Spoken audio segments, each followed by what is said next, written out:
저희 전에 있던 선지자들도 이같이 박해하였느니라. 28장 8절로 넘어가겠습니다. 그 여자들이 무서움과 큰 기쁨으로 빨리 무덤을 떠나 제자들에게 알리려고 다름질하였으니 예수께서 그들을 만나 이르시되 평안하냐 하시거늘 여자들이 나아가 그 발을 붙잡고 경배하니 이에 예수께서 이르시되 무서워하지 마라. 가서 내 형제들에게 갈릴리로 가라 하라.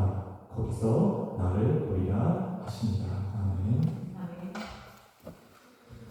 우리가 살아가는 일상, 삶, 현실의 자리. 저는 그것을 가리키는 말로 신학계에서 이 삶의 자리라는 어떤 그런 표현을 또 접한 적이 있습니다. 헤르만 bun케이라는 아주 훌륭한 교학학자인 것인데 이제 그분이 이제 하나님 말씀이 선포되고 그 선포된 말씀을 살아내는 어떤 백성들의 삶, 이스라엘 백성들의 삶을 이렇게 표현하면서 이 표현을 사용했다고 합니다. 우리는 말씀을 들으며 믿음으로 주님과 연결되어 있지만 이 현실을 살아가는 시간 또한 같이 보내게 되는 것이죠. 이 생각해보면 우리는 늘 삶의 한복판에 놓여있은 채로 살아가고 있습니다. 나의 처음도 아니고 끝도 아니고 늘 그 처음과 끝 사이 어느 중간이 바로 우리가 살아가는 삶의 지점이라고 할 수 있죠. 생각해보면 우리는 인생의 처음을 다 기억할 수 없습니다.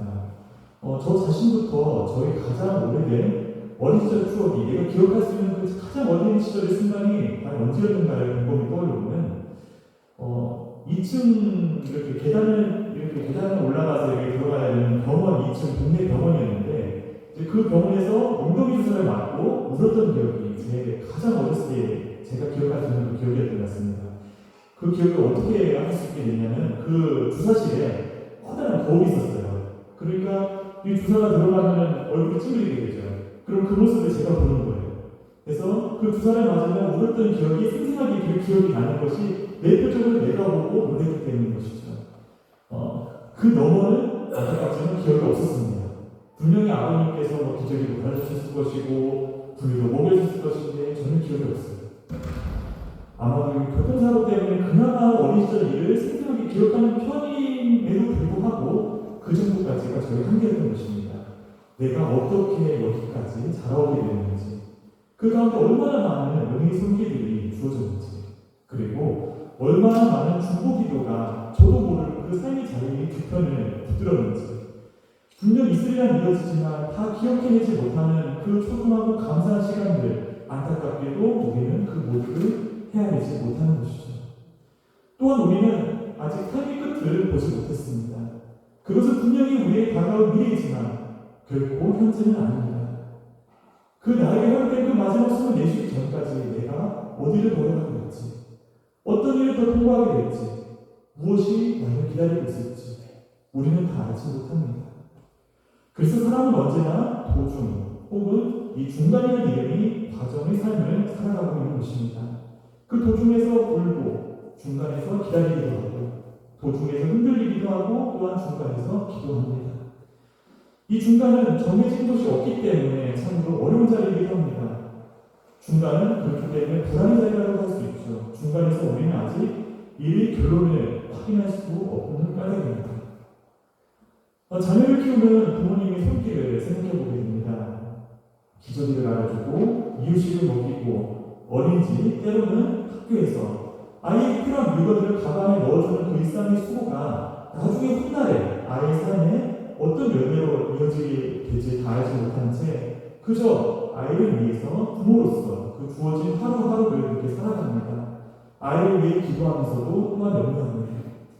믿음의 자리로 아이들을 위해 나아가지만 때로는 흔들리기도 하죠. 큰 병으로 인해 병상에 누워있는 사람 또한 그렇습니다.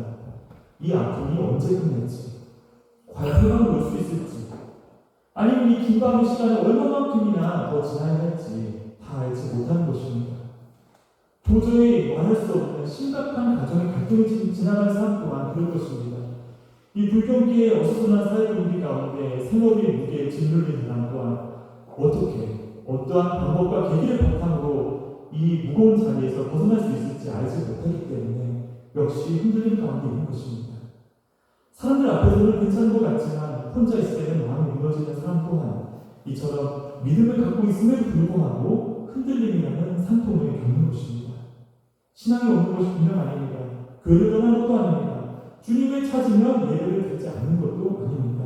그런데 마음속에서 힘겨울 때마다 한 가지 질문이 종종 올라오는 것이죠. 주님, 저희 삶은 왜 이렇게 메마른 것일까요? 주님, 제 삶의 풍랑은 어째서 이토록 오랫동안 요동치는 것일까요? 주님, 당신이 십자가 죽음과 부활 그 기쁜 복음이 지금 심각한 상황과 시절을 통과하는 저에게도 정말 여전히 기쁜 소식입니까? 겉으로는 괜찮아 보이지만 속으로는 지쳐있는 마음, 오랫동안 믿음의 길을 걸었지만 기쁨이 마른 듯한 그 마음이 우리 안에서 이처럼 때로는 아프게 독백감을 느낄 때가 있는 것이죠. 작년 가을 이래로 저는 시간이 허락될 때마다 마태복음 앞에 서 있습니다. 아마도 하나님께서 허락하신다면 조만간 졸업 논문으로 아마 마태복음을 다루게 될 것이라고 여기고 있습니다. 마태복음은 메마르고 갈급한 우리 신령을 예수님의 탄생과 죽음 그리고 부활로 이끌어주는 책입니다.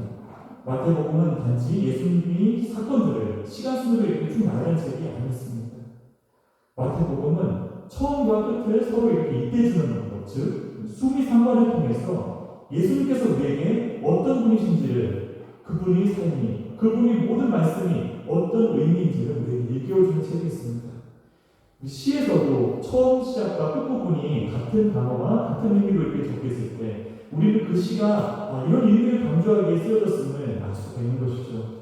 다름 아닌 마태복음이 바로 그런 복음서였던 것입니다. 마태복음 1장 23절에 등장하는 예수님의 이름이 바로 임마누엘입니다. 그 뜻은 하나님이 우리와 함께 계신다는 것입니다. 그리고 마태복음 맨 마지막 절 28장 20절에는 부활하신 주님의 선포로서 이 말씀이 다시금 물려퍼지는 것입니다. 볼지어다 내가 세상 끝날까지 너희와 항상 함께 있으리라.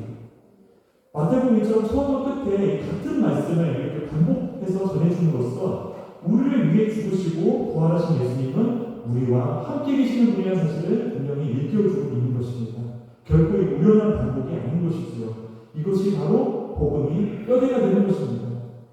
복음은 우리의 중간, 우리의 삶의 자리뿐만 아니라 우리 처음부터 끝까지 함께 하시는 예수님에 관한 이야기인 것입니다.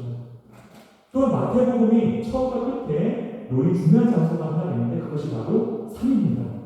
마태복음은 산에서 시작해서 산에서 끝나는 복음서입니다.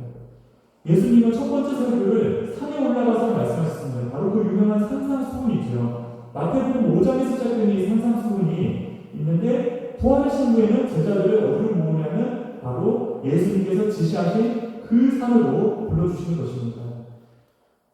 또한 저는 이 임마누엘과 함께할 사이 그리고 이 산과 산 사이에 아주 중요한 감정이 나타내는 단어가 처음과 끝에 동일한 형태를 놓였다는 점을 알아보게 되었습니다. 그것은 바로 기뻐하고 즐거워할 바로 그 기쁨인 것입니다. 이 산상수훈에서 8가지 복에 대해서 가르쳐주신 주님께서는 모이는 제자들에게 기뻐하고 즐거워하라고 말씀해 주십니다. 그리고 부활의 새벽에 여전히 두려움을 떨고 있는 여인들에게 주님께서는 다시 말씀해 주십니다. 평안이냐? 여기서 이 평안이냐 하신 카이레테라는 단어가 그 기뻐하라 말씀하실 때라는 그 카이레테하고 정확히 동일한 형태의 동일한 철자의 같은 단어임이 눈에 들어왔다는 것이죠. 이 카이레테의 문자적 의미는 기뻐하라는 뜻이 명명합니다. 너희는 기쁨을 가져라가 정확히 얘기해서 직역하는 그런 뜻이 됩니다. 그런데 예수님 당시 그 문화권에서 이렇게 내가 아는 사람이나 지나간 사람한테 마주봤을 때 카이레테라고 말을 하게 된다면 잘 지내니 평안하니와 같이 안부를 묻는데 널리 사용되는 말로 사용되기도 하는 것입니다. 그 시절에 많은 사람들은 저마다 자기가 살고 있는 그 지방 방언으로 말을 할 수 있었지만 대부분 헬라어나 라틴어로 된 글을 읽지는 못했습니다. 대신에 이 복음이 기록된 말씀을 낭독하고 예배 자리에서 낭독하고 그것에 귀를 기울임으로써 주님이 가르침을 마음에 새길 수 있었다. 예수님이 첫 번째 설교 마지막 단락의 그 카이레테, 기뻐하라. 그리고 부활하시고 처음으로 나누신 말씀으로서의 그 평안, 기뻐하라. 이 초대 교회 사람들은 마태복음이 처음과 끝에 있는 기뻐하라는 이 말씀을 통해서 우리와 함께 계시는 주님이 주시는 그 생명의 말씀이 우리에게 있어서 진정한 기쁨이 근원이 됨을 기억했을 것입니다. 우리는 십자가 복음이 우리에게 주어진 이유에 대해서 우리 죄를 사하시기 위해서 그를 불러서 우리와 하나님과 화목하도록 하기 위함이라 고백합니다. 하지만 이것은 복음이 우리에게 주어진 목적에 관한 고백입니다. 그 복음이 존재해야 될 위치는 바로 우리의 심령입니다. 그러니까 우리와 함께 하신 예수님께서 우리에게 주시는 참 기쁨을 주 안에서 온전히 누리는 것에 그 의의가 있는 것입니다. 복음은 인생의 와중에 그 삶의 자리, 중간지대 어딘가에서 무서움과 두려움과 있을 수밖에 없는 일을 진정한 기쁨으로, 생명의 기쁨으로 다시 일으켜 세우시는 예수님의 소식인 것입니다. 그러므로 마태복음 말씀하시는 예수님은 세상 사람들이 그 불안한 마음 가운데 그걸 달래기 위해서 점을 본다든지 불공을 올리는 것 마냥 눈앞의 위기를 극복하기 위해서만 그 필요한 그런 분이 아닌 것입니다. 주님께서는 처음과 끝이 되시며 그 사이에 위치한 모든 날이, 모든 시간이 주님 되신 분이십니다. 그를 믿고 의지하는 모든 사람은 당연히 그로부터 오는 참된 기쁨과 평안을 누리게 되는 것입니다. 이것이 바로 마태복음이 전하는 복음의 본질인 것이죠. 아들을 낳으니 그 이름을 예수하라는 말씀이 그 임마누엘에서부터 내가 너희와 항상 함께 있으리라 하지. 산에 올라가 팔복을 말씀하신 주님으로부터 부활 후 어느 산에서 제자들을 다시 모아 다시 세상으로 보내시는 주님의 모습까지 박해받은 사람에게 복이 있으리라 하시며 이제는 기뻐하라 선언하신 그 주님의 음성 그리고 부활의 아침 그 동일한 음성으로 다시 말씀하시는 카이에테 평안한 날 기뻐하라까지 이처럼 처음과 끝을 한결같이 관통하는 이 복음 말씀 앞에서 우리는 조용히 돌이켜보지 않을 수 없습니다. 나는 지금 무엇 때문에 그를 살고 있는가? 나는 어째서 기쁨을 잃어버렸는가? 나는 주님의 약속보다 내 형편이나 삶의 무게를 더 크게 보고 있지는 않은가? 처음과 끝이 되시는 주님께서는 오늘도 우리 삶의 자리, 우리 중간 또한 붙들고 계십니다. 그리고 지금 오늘날 삶의 자리를 살아내고 있는 우리에게 동일하게 말씀해주고 계신 것입니다. 나는 너와 함께하고 있다. 이것은 모든 믿는 자들에게 허락된 영원한 약속이다. 그러므로 카이에테 기뻐하라. 마태복음은 예수님을 소개할 때 그분께서 언제 어디서 무엇을 하셨는가 보다는 모두 마가복음에 이렇게 많이 등장합니다. 그분이 어떤 분이신지를 먼저 말씀합니다. 우리는 삶 가운데 이렇게 말하곤 하죠. 그래, 하나님께서 도와주셨어요. 이번에 하나님께서 지켜주셨다. 맞습니다. 하지만 성경은 그보다 더 깊은 지점을 말씀해주고 있습니다. 하나님은 우리를 위해서 무언가를 해주시는 분만이 아니라 하나님이 지금 어디에 계시는가를 말씀하고 있는 것입니다. 임마누엘, 하나님이 우리와 함께 계십니다. 저 멀리 계셔서 간단히 도움을 주신 것과 이렇게 함께 머물러 계시는 것은 완전히 다른 차원입니다. 멀리 있는 분은 때때로 나에게 좋은 조언을 줄 수도 있습니다. 멀리 있는 사람이 누군가를 통해서 도움을 보낼 수도 있죠. 하지만 병실 곁에 앉아서 함께 밤을 지새워주는 사람이 주는 위로는 다른 차원입니다. 깊은 슬픔 속에서 말없이 옆을 지키면서 그의 손을 잡아주는 사람의 위로는 다른 것입니다. 예수님의 구원은 바로 그런 함께함으로 인한 구원인 것입니다. 저 멀리서 돕는 구원이 아니라 나의 어려움은 바로 나의 옆에서 함께 하시는 바로 그 구원인 것이죠. 곁에 있어주시는 구원입니다. 인재하시는 구원입니다. 그래서 예수님께서는 이 땅에 오셔서 그 더러운 문둥병자를 만져주셨습니다. 중풍병자의 집에 들어가셨어요. 세리와 죄인 식탁에 함께 앉으셨습니다. 울고 있는 자들 곁에 서주셨습니다. 버림받은 사람들에게 가까이 가셨습니다. 예수님의 사역은 하나님의 아들로서의 능력의 과시가 아니라 그렇게 우리와 함께 하신 인재의 사건이었습니다. 병을 고치실 때도 그 사람부터 병만 떼어내신 것이 아니라 사람이 인격을, 영성을 회복시켜 주셨습니다. 귀신 들린 자를 자극하실 때도 그 사람의 조각난 인격과 관계를 회복시켜 주신 것이죠. 풍랑에 잔잔하게 하실 때도 단지 바다만 잔잔하게 하신 것이 아니라 제자들의 그 마음속에 속에, 예수님과 동행하기 전에 그 습관화된 그 두려운 심령 속에 내가 너희와 함께 있다는 사실을 새겨주신 것입니다. 그러므로 예수님은 문제 해결사이기 이전에 우리와 함께 하시는 주님이십니다. 인간은 원래 하나님과 함께함 속에 살도록 지음을 받았습니다. 하지만 죄는 우리를 하나님에게서 떼어놓았죠. 그 단절이 우리 존재 전체를 흔들어 놓았습니다. 늘 불편함과 두려움, 절망과 좌절에 허덕이게 되고 나름의 힘과 열심과 계획으로 평안을 갈구하지만 결코 다다르지 못합니다. 그래서 예수님의 구원은 바로 하나님과의 동행, 하나님과 함께함의 회복인 것입니다. 임마누엘은 하나님께서 저 멀리서 너를 감독하신다, 너 지켜보신다 정도가 아닙니다. 하나님이 너와 함께 계신다입니다. 그리고 마태복음은 이 이름의 의미를 예수님께서 다시 한번 말씀해 주시는 것으로 끝이 납니다. 부활하신 예수님께서 마태복음 28장 1절에 볼지어다 내가 세상 끝날까지 너희와 항상 함께 있으리라 이렇게 말씀하시는 것이죠. 참 이렇게 묵상해 보면 묵상해서 참으로 놀라운 말씀입니다.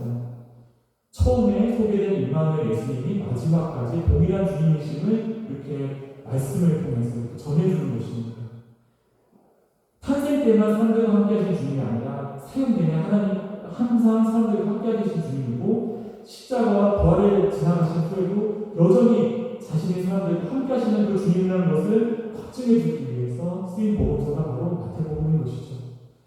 우리는 종종 예수님이 함께 하심을 나하고는 전혀 상관없는 과거형으로 생각할 수가 있습니다. 아 그래, 2000년 전 갈릴리 호숫가에서 제자들과 함께 하셨었겠지.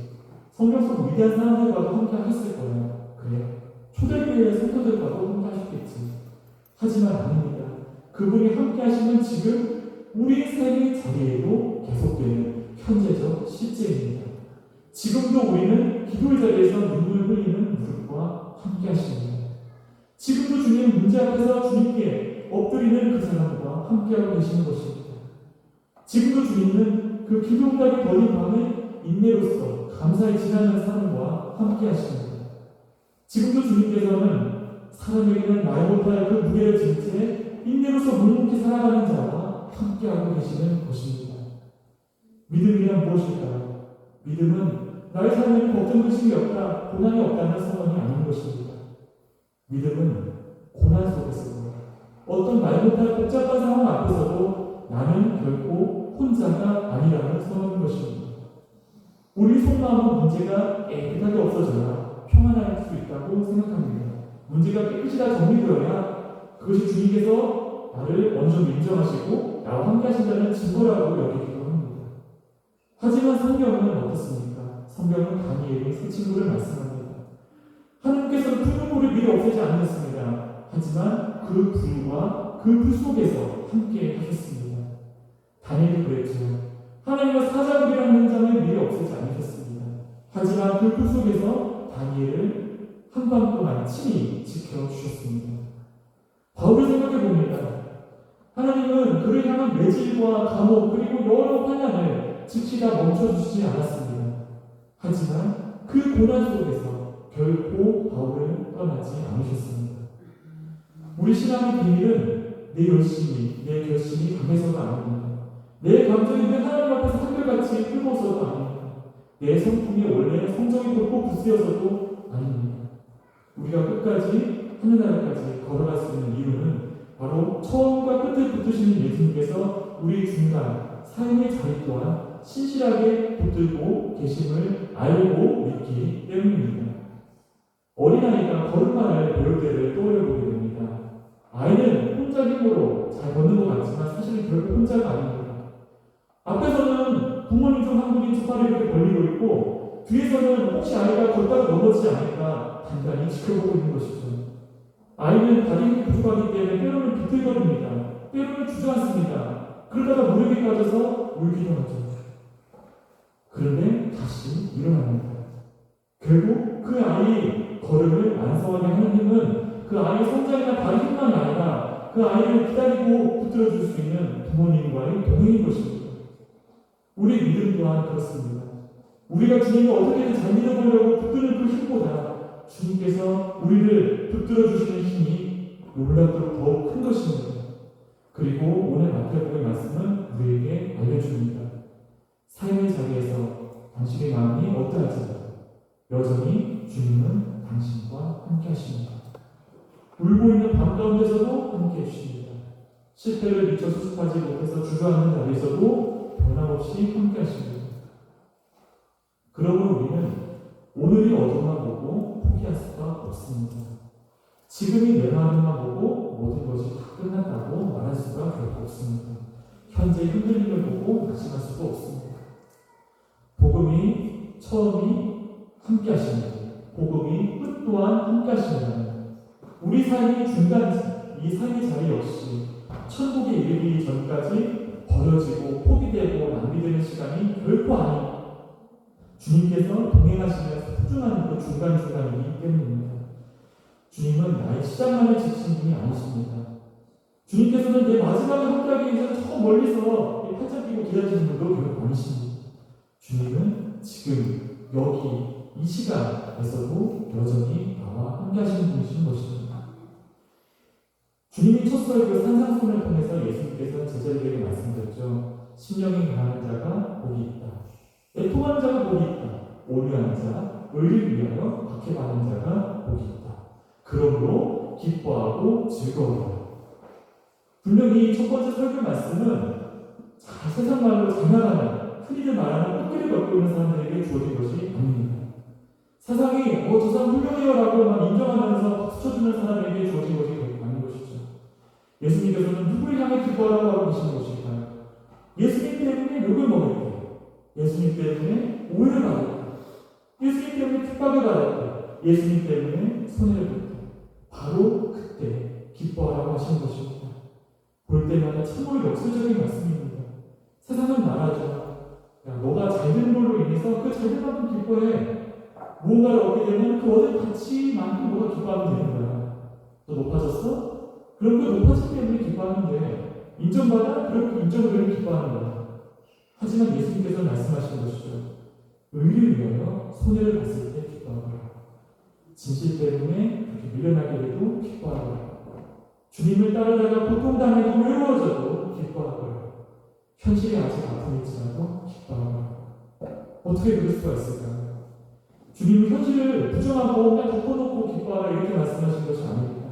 현실보다 더 크고 깊은 하늘의 실제를 보라고 말씀하시는 것입니다. 지금 너희 앞에는 조롱이 있을 수 있지. 지금 너희 손에는 당장 손해가 있을 수도 있습니다. 그래서 지금 너희 마음은 때로는 서러움으로 가득할 수도 있을 거예요. 하지만 그것이 예수님 안에 있는 사람들이 결론이 결코 아니다. 너희 삶의 마지막 문장이 아니라고 지금 말씀을 주고 계시는 것입니다. 너에게 하늘의 상이 있고 하나님께서 살아계심을 기억하면서 내가 앞으로 나아가는 그 모든 순간들을 하나님께서는 다 기억하십니다. 그 믿음의 걸음을 통해 하나님 나라의 역전이 주어집니다. 예수님 안에서 살아가는 너희 삶은 결코 헛되지 않다. 이것이 바로 예수님이 말씀하시는 기뻐하라라는 말씀인 것입니다. 그러므로 이 산상수훈이 기뻐하고 즐거워하는 어떤 감정 조절 기술을 생각해서는 안 될 것입니다. 너무 괴롭고 힘들고 아프지만 사람들 앞에서 억지로 이렇게 웃음을 흘려서 짓는 그런 훈련으로 여겨서는 안 되는 것이죠. 이것은 바로 하나님 나라의 오늘로 하나님 나라의 시야로서 우리 삶의 자리, 도전, 중간, 현실을 지금 이 순간 하나님의 눈으로 다시 바라보라는 명령인 것입니다. 세상이 눈에 보이는 어떤 세상은 이렇게 눈에 보이는 상황을 굉장히 강조를 합니다. 그 눈에 보이는 상황이 바로 너의 기쁨을 좌우한다 이렇게 알려주고 있죠. 하지만 복음은 주님이야말로 진정한 기쁨이 창조자라고 그리고 그 기쁨을 너에게 주는 바로 그 선포자라고 가르쳐주고 있는 것입니다. 세상은 눈앞에 별걸 보고 기뻐합니다. 하지만 복음은 복음의 약속을 붙잡고 붙들고 기뻐함이 중요함을 가르쳐주는 것입니다. 세상은 앞길이 환히 열렸을 때, 전망이 환히 트였을 때 기뻐합니다. 하지만 복음은 앞길이 아직 어두워도 그 길 끝에서 이미 첫 기쁨을 선포하고 계신 주님 때문에 세상으로서는 도저히 기뻐할 수 없는 상황 안에서 이미 기뻐하는 것입니다. 이 예수님 말씀으로 선포된 이 기뻐하라가 마태복음 5장의 첫 설교 이후 똑같은 형태로 28장 9절 부활의 새벽에 다시금 선포되는 것입니다. 여인들이 무덤을 찾습니다. 그들의 마음속에는 두려움이 있었습니다. 불과 3일 전에 예수님께서 끔찍하게 돌아가셨죠. 여전히 그 쌓아둔 십자가 사건의 충격과 혼란이 그들 마음속에 남아있는 것입니다.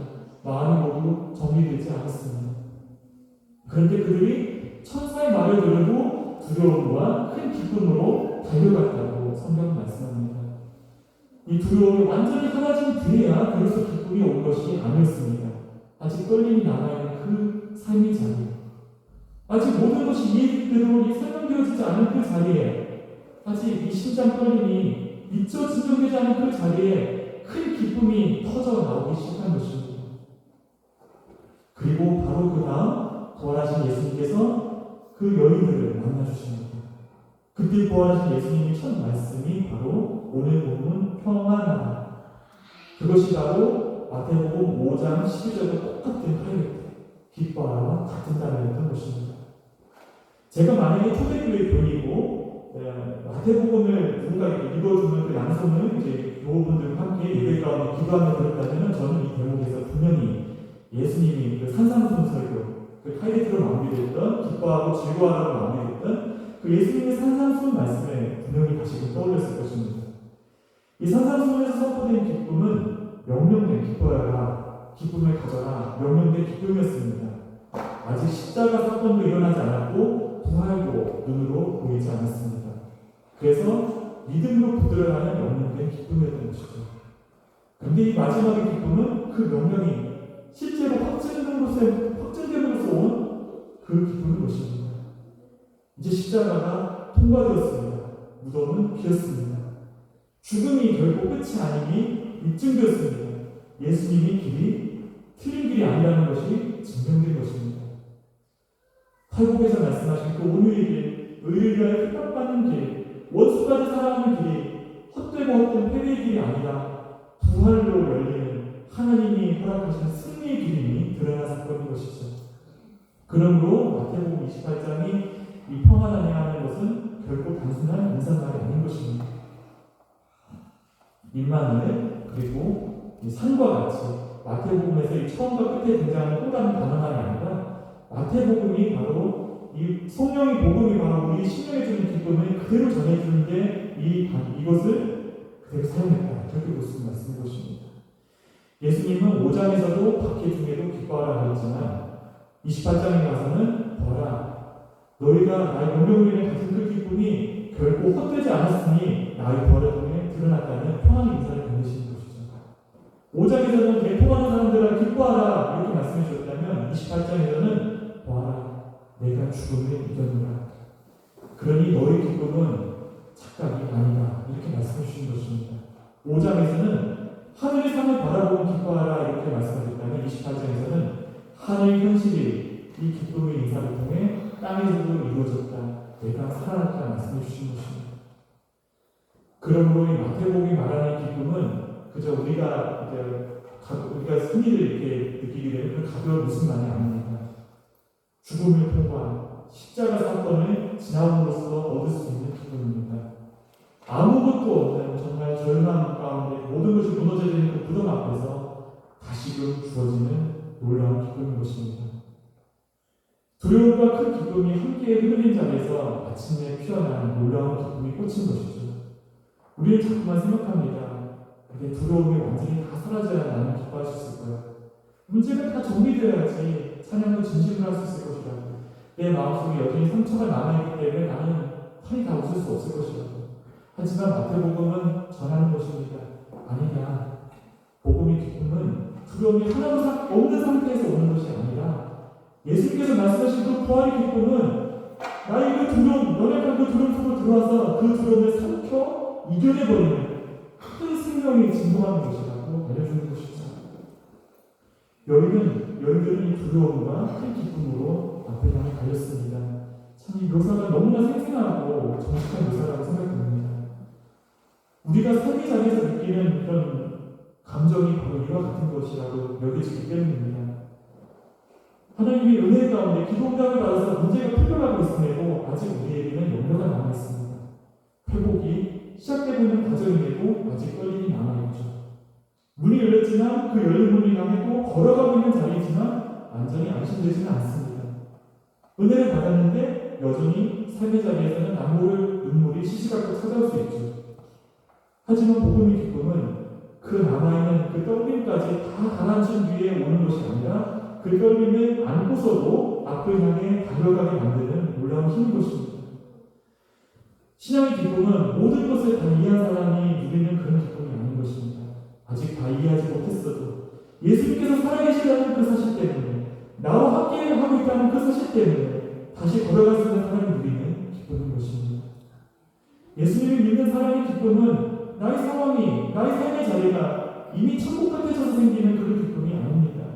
아직 중간의 자리, 삶의 현실, 그것이 거칠고 긴 밤처럼 느껴질지라도 주님께서 부활하셨기에 내가 경험하는 이 밤이 마지막 밤이 아니면 잘 아는 사람이 누릴 수 있는 기쁨인 것입니다. 그러므로 마태복음은 우리에게 이 예수님의 삶, 이 복음의 길 전체를 기쁨과 기쁨으로, 이렇게 큰 기쁨으로 말씀하고 있는 것입니다. 예수님께서는 말씀하십니다. 나를 따라오는 길은 기쁨의 길이란다.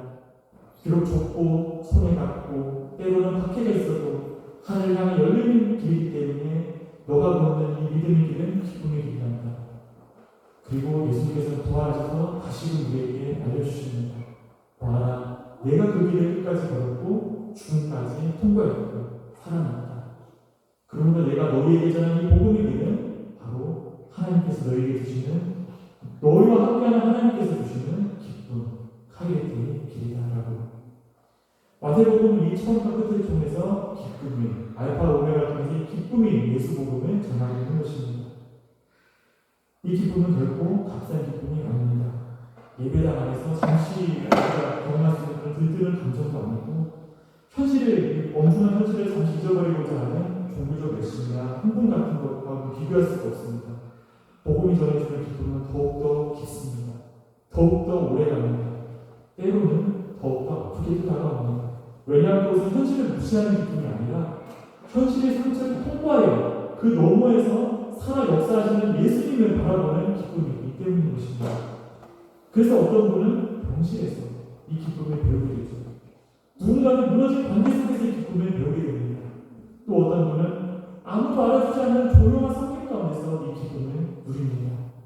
누군가는 오랫동안 기도했지만 답이 거린 그 기다리는 시간 속에서 이 기쁨을 배우게 되는 것이죠.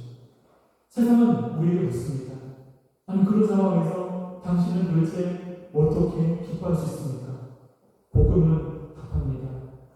내 상황이 내 기쁨의 근거가 아니라 나를 위해 이 땅에 오신, 나를 위해 죽었다 사신 예수님이 내 기쁨의 근거이기 때문입니다. 세상은 또 묻습니다. 아직 당신의 문제는 아무것도 해결되지 않았는데 오작해야 해결의 실마리 같은 그 작은 일 앞에서 어떻게 그렇게 기뻐합니까? 복음은 말해줍니다. 부활하신 예수님을 붙잡고 있는 한 나의 마지막 결론이 기쁨임을 이미 저는 잘 알고 있기 때문입니다. 밤이 긴 겨울날에 이른 새벽에 산길을 오르는 사람을 생각해 봅니다. 사방은 어둡겠죠. 숨은 차고 발은 무거워지고 길은 여전히 잘 보이지 않습니다. 하지만 산을 오르던 그 어느 순간에 동쪽 하늘에서 한 줄기 여명이 아주 조금씩 밝아집니다. 산 전체가 다 밝아진 것이 아닙니다. 여전히 어두컴컴하기 때문에 언제 나타날지 모를 과연 이렇게 그 돌뿌리도 조심해야 될 것입니다. 뺨을 시리게 하는 차가운 공기도 그대로이죠. 하지만 그 눈에 보이는 한 줄기 빛이 산을 오르는 사람의 마음을 완전히 바꿔놓습니다. 왜냐하면 아직 어둠은 그대로 남아있을지언정 이제 그는 알기 때문입니다. 밤이 끝나고 있다는 사실을 말이죠. 주님께서 말씀하신 기뻐하라, 평안하라, 카이레테라는 말씀이 바로 이 지점을 밝히고 있는 것입니다.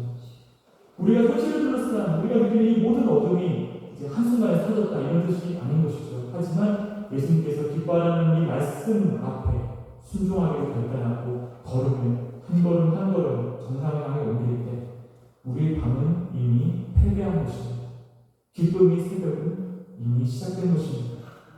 그것은 하나님께서 보존하시는 기쁨인 것입니다. 그래서 믿음의 사람은 아직 눈물을 흘리면서도 기뻐할 수 있습니다. 아직 떨면서도 걸음을 멈추지 않을 수 있습니다. 아직 완전하지 않아도 진심을 다해 신령과 진정으로 찬양할 수 있습니다. 그러므로 우리에게 필요한 것은 속상한 마음에 사무침에도 불구하고 억지로 꾹꾹 누르고 기쁨을 꾸며내는 일이 아닙니다. 힘겹게 기쁨을 연기할 필요가 없습니다.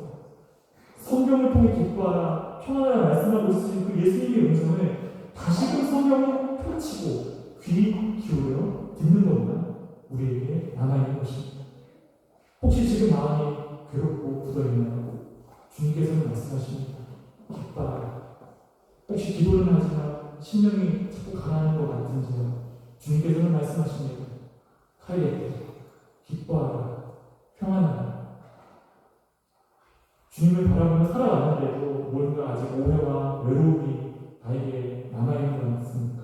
오직 어떻게 하면 주님께서 나에게 이 마음을, 이 불편함을 떨쳐줄 수 있을까라는 생각이 가끔씩 들 때가 있는지 주님께서는 그때도 말씀해 주십니다. 기뻐하라. 아직 남아있는 두려움 앞에서도 주님께서 말씀하십니다. 기뻐하라. 열일로 두려움과 큰 기쁨을 가졌습니다.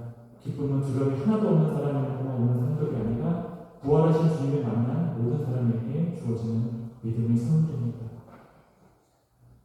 우리는 마태복음의 처음과 끝을 이렇게 살펴볼 수 있었습니다. 처음과 끝이 서로 이어져 있고 그것이 예수님을 보고는 이 알파와 오메가 처음과 끝을 간구하는 기쁨으로 전하고 있음을 나눌 수 있었죠. 처음에는 임마누엘 이루어졌죠. 하나님 우리와 함께 계시다. 마지막에서는 주님께서 볼지어다 세상 끝날까지 너희와 항상 함께 있으리라. 산에 올라가 말씀하신 주님께서 다시 산으로 가셨고 기뻐하라 하셨는데 마지막에는 너희들에게 다시 한번 기뻐하라 말씀해 주셨죠. 결국은 마태복음은 예수님께서 살아내신 여러 이야기를 그냥 순서대로 시간 순으로 이렇게 모으자가 결코 아니었던 것이죠. 처음부터 끝까지 한 분 대신 참 기쁨 대신 예수님을 이렇게 처음과 끝을 동일하게 이렇게 증언해주는 복음서인 것입니다. 예수님께서는 우리와 함께 하시는 예수님이십니다. 말씀으로 우리를 빚으신 예수님이십니다. 주님을 위한 자리로 우리를 부르시고 또한 보내시는 그런 예수님인 것입니다.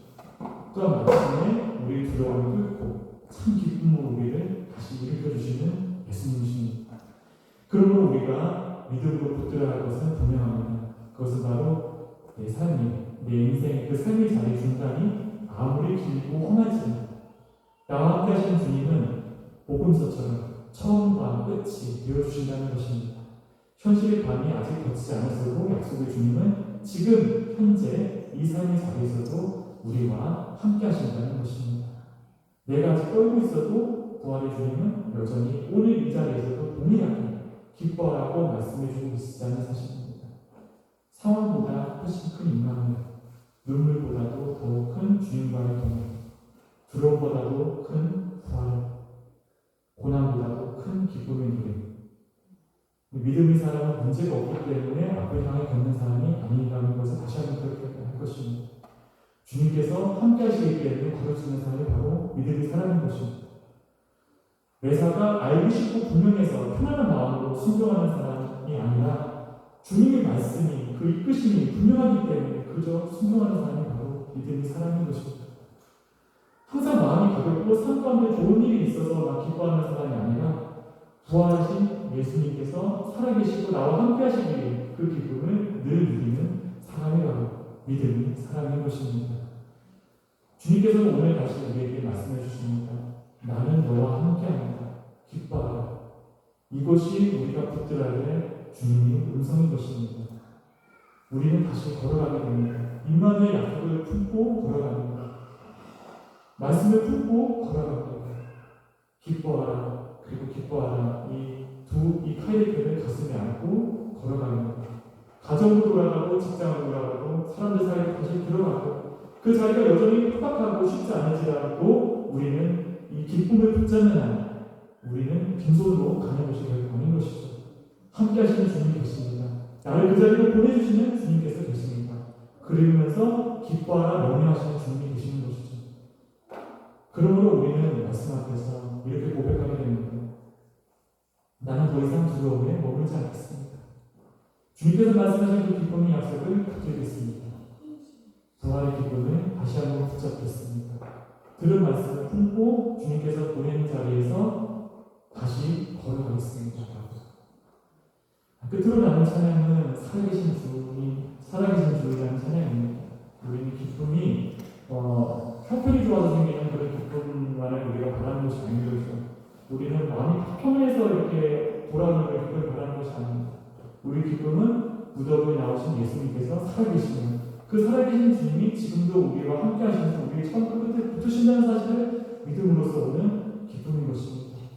그 기쁨은 아직 우리 마음속에 두려움이 남아있어도 그 두려움보다 훨씬 크게 작동하는 기쁨인 것입니다.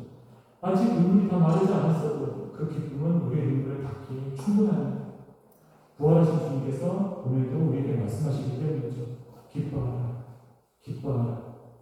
처음과 끝이 되신 예수님께서는 오늘도 우리와 항상 함께 계신다는 것입니다. 그러므로 우리는 주님께서 명령하고 고백하신 그 기쁨 안에 머무릅니다. 삶의 자리에서 복음을 굳게 잡고 함께 하시는 주님을 기억합니다. 우리 처음과 끝이 되시고